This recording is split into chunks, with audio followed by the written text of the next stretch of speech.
Autour de la table, retour sur une opération qui n'avait pas été communiquée à la presse.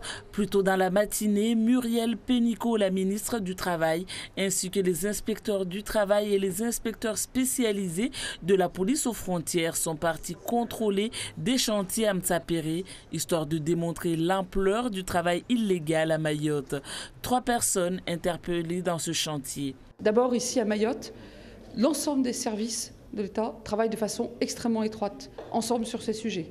C'est-à-dire aussi bien les services d'investigation de la police aux frontières, donc la police, l'inspection du travail, mais qui travaillent aussi sur les dossiers, tous les services financiers, l'URSSAF, évidemment en lien avec le procureur, puisqu'il y a un certain nombre d'infractions qui supposent ensuite des condamnations.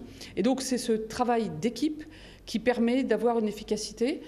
Dans notre département, les membres du GELIC procèdent souvent à une saisie conservatoire pour dissuader les employeurs contrevenants. Une méthode saluée par Muriel Pénicaud. J'ai vu des méthodologies ici particulièrement intéressantes et je pense que Mayotte peut être pilote sur ce sujet, même par rapport à la métropole.